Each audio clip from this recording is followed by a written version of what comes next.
Welcome back to Hoffman Tactical.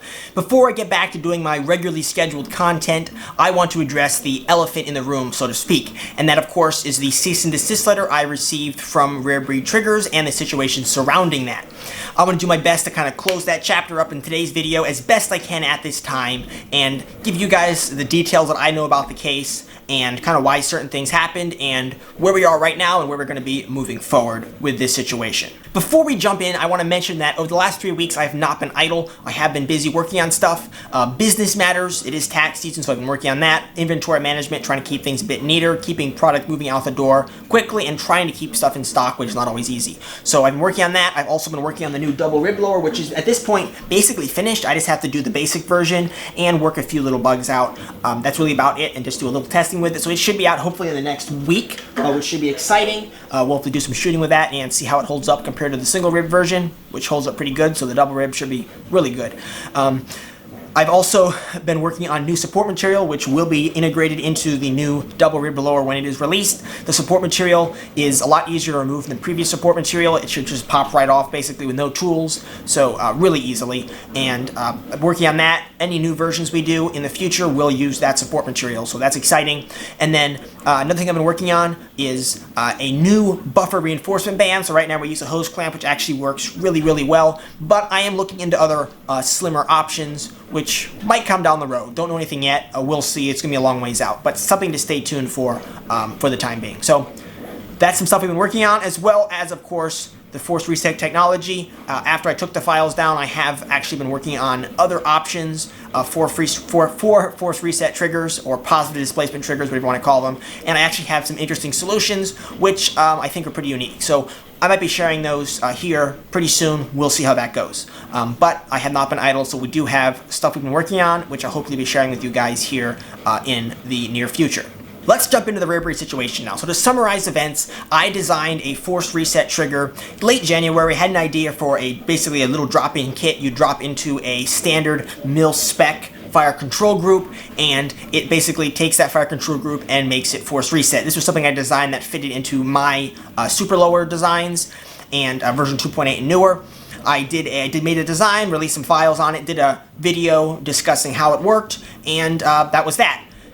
That video, somehow or other, someone took that video, published it onto a Facebook page, which Ribri's law firm is on. So they saw the video. That brought it to their law firm's attention. Their law firm has basically a kind of a standing order to send a cease and desist letter to anybody who they believe is infringing on Ribri's patent. And I received the cease and desist letter on February 10th, telling me to remove the files, which I did pretty much right away. And at that point, I retained a patent attorney, and we've just come and working through the situation. I've actually had an opportunity to speak with Lawrence DeMonico, the president of Ribri, and I think we've kind of understand the situation a little better now, though I will say the entire Ribri patent situation, just the entire environment surrounding force reset triggers is actually really complicated, kind of like spaghetti-like. It's really hard to know exactly what's going on. So I don't really know what's going on fully.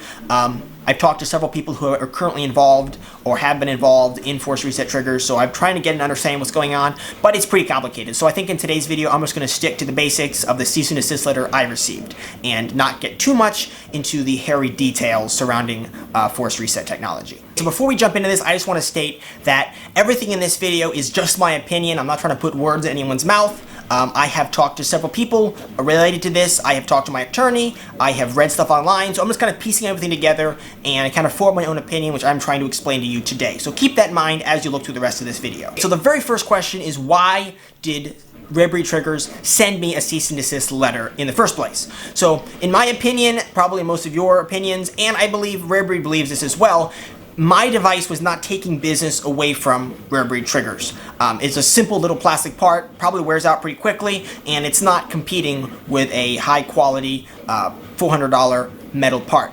So I think Ribri knows that, and they did not have a cease and desist letter sent to me because they were greedy or wanted the money. Lawrence explained when I talked to him a couple reasons why their law firm has a standing order to send out cease and desist letters. And I'm going to do my best to explain those to you now. The first one has to do with getting something called a preliminary injunction in a lawsuit with another infringing company who is actually taking business away. In this case, Big Daddy Unlimited and Wide Open Enterprises, who made the Wide Open trigger. And then the second reason he gave had to do with their lawsuit with the ATF.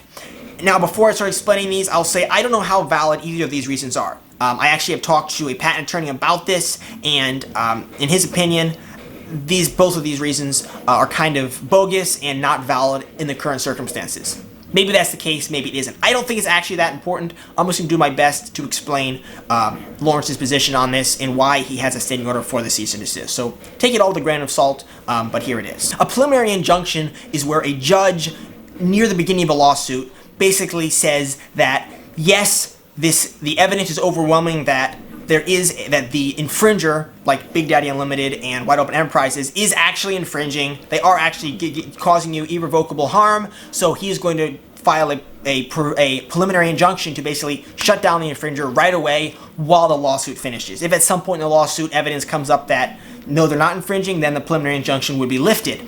But a preliminary injunction is important because lawsuits can take years, and years can go by while you're still losing business to the infringer, like Big Daddy Unlimited, and you're still losing business until you win your lawsuit. So a preliminary injunction's purpose there is to kind of cut off that loss right at the beginning of the lawsuit if the infringement is really obvious that it's actually infringement. So that's what a preliminary injunction is. So in this case, in order to get a preliminary injunction, you have to prove a few things. One of those is that it is obvious within reasonable doubt that the infringer, such as Big Daddy Unlimited and Wide Open Enterprises, are actually infringing. You've got to prove that. The second thing you got to prove is that the infringer is causing you irrevocable harm. And I don't fully understand this myself, really.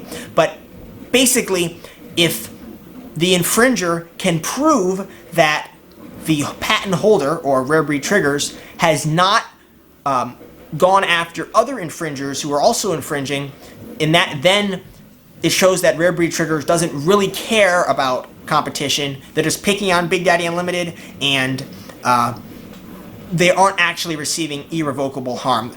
The infringer is not actually causing irrevocable harm. If the infringer can prove that Ribri is not pursuing litigation with other infringers. So basically what it comes down to is Ribri has to go after all the infringers. Otherwise, they will lose the ability to have a preliminary injunction. They'll still win the lawsuit, possibly with whoever they have the lawsuit with, but they won't be able to file a preliminary injunction because they won't be able to prove that they have irrevocably harm being caused to them. So that's probably poorly explained, but that's basically the number one reason why they have a standing order set out for lawsuits. So basically, Ribri just wants to show that yes, they are actually enforcing their patent and they actually care about it.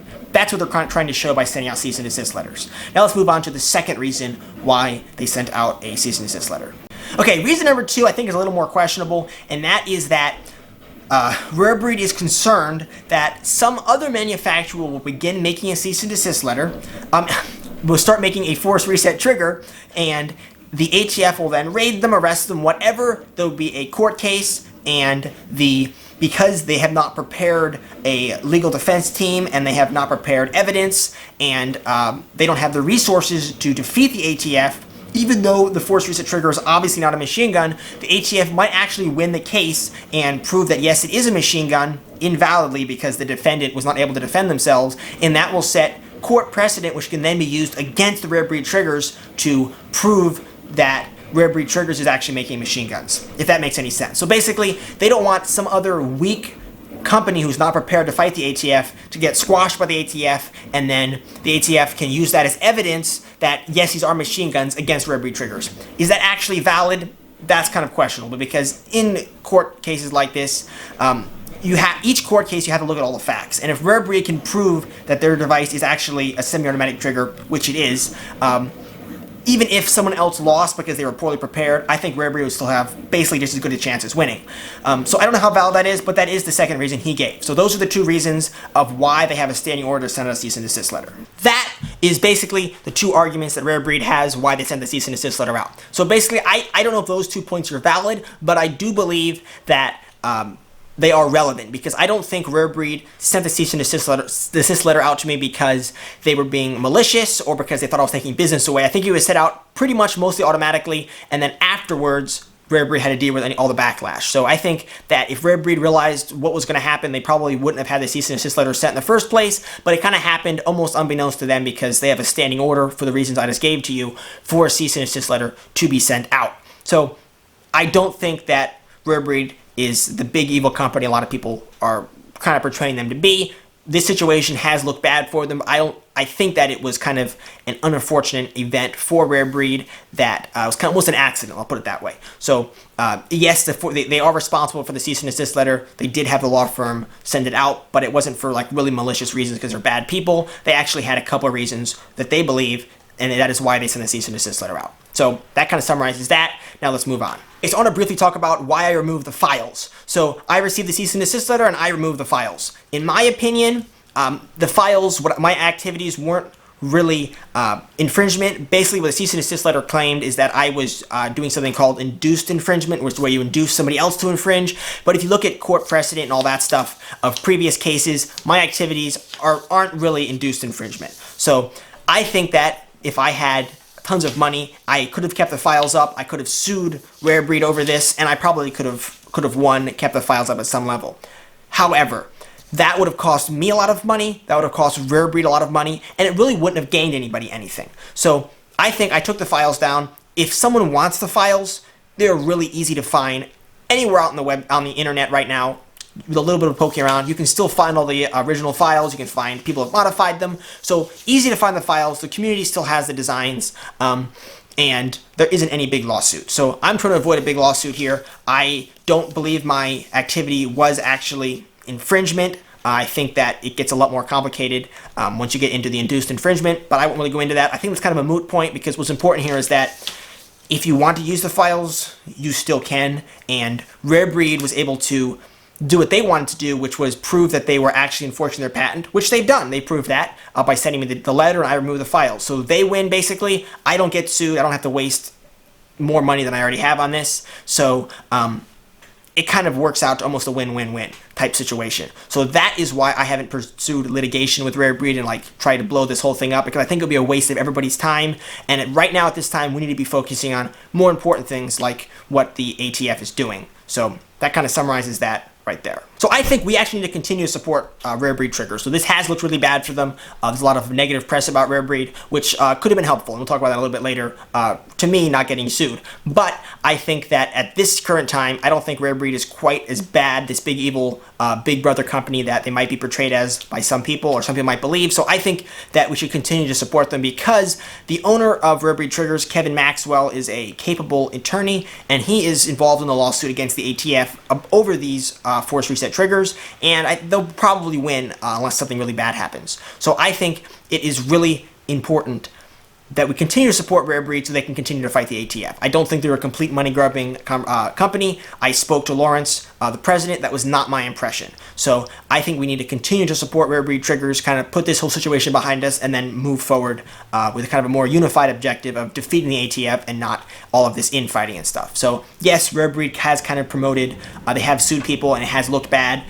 However, I think they have reasons for it. Even though they may not be legitimate reasons, I don't think they're just trying to be malicious. So I think we need to continue to support Rare Breed Triggers. So one thing that was really helpful is a lot of people did email, they wrote, they let Rare Breed know that they weren't happy with this situation. And who knows, I don't believe that Rare Breed had intentions of suing me, but maybe they did. But all of the bad press they got, definitely, if they did have intentions of suing me, definitely remove those intentions completely. So I think that was really, really helpful. I want to thank Print, Shoot, Repeat. I believe Deuce and Guns and some others did videos covering the situation. Very supportive. I really appreciated the support, and that was really, really good. Thank you guys. Also, John Crump and Reno May helped me get in touch with Lawrence DeMonico, the president, so we could work this out. So I really appreciate that, guys. Thanks, John. Thanks, Reno. So appreciate that. So that was, I think, very helpful. Okay, so where are we now with this situation? Kind of now and moving forward. So I don't think there's going to be any legal action or any lawsuit over this at this point. We're trying to work out some agreements, but I don't think there's going to be any lawsuit. I'm not going to get sued. I'm not going to be suing anybody. So I think that the situation is kind of settled down. We are trying to work out an agreement. Kind of, they won't hold me liable. Basically, they basically guarantee not to sue me, and I won't infringe on their patent anymore. Basically, we haven't got that worked out fully. If we don't, it's not really a huge deal, I would say. I'm not too worried about it because I don't think they're going to sue me at this point at all. So that's kind of moving forward. And then as to the actual files themselves, the files are still available if somebody wanted them. I'm not providing the files anymore. I'm not working on that particular technology anymore. However, if someone was looking at the files, they're still available. So really, nothing has changed after this whole situation. We've all kind of wasted a little bit of time on it, but that's about it. And I think we're kind of back to where we were before. I haven't gotten sued, haven't wasted a huge amount of money, just a little bit. And Ribri has hopefully can kind of get back to their regular business and selling and making their triggers. So at this point, I think we need to try to put this behind us and not wasting more time on it, basically. So that's kind of where we are now, and let's talk about where we are moving forwards. The ATF under the Biden administration is kind of picking up their pace at this point a little bit. So I think we need to stay focused on that as much as we can. I know there's a lot going on internationally, and that could be important. However, I think we need to stay focused on what's happening right here. So don't forget that. Keep an eye on what's going on. I think that is pretty important. There's a lot of important stuff going down right now. So keep an eye on that. The ATF needs to be kept in check, hopefully backed up a little bit. So that is kind of, I think, this whole force reset thing kind of revolves around basically the ATF firearms rights and keeping things that should be legal. So I think that's where we need to be focusing with this situation. To summarize the video, I think we should keep supporting Rare Breed, keep an eye on the ATF. I really appreciate all the support we got over this situation. I think it was really helpful, and I am going to be continuing development on other products, and stay tuned for more. Be sure to subscribe down below for lots of interesting content. Hit that little like button, and I really appreciate you guys watching. See you guys again next time.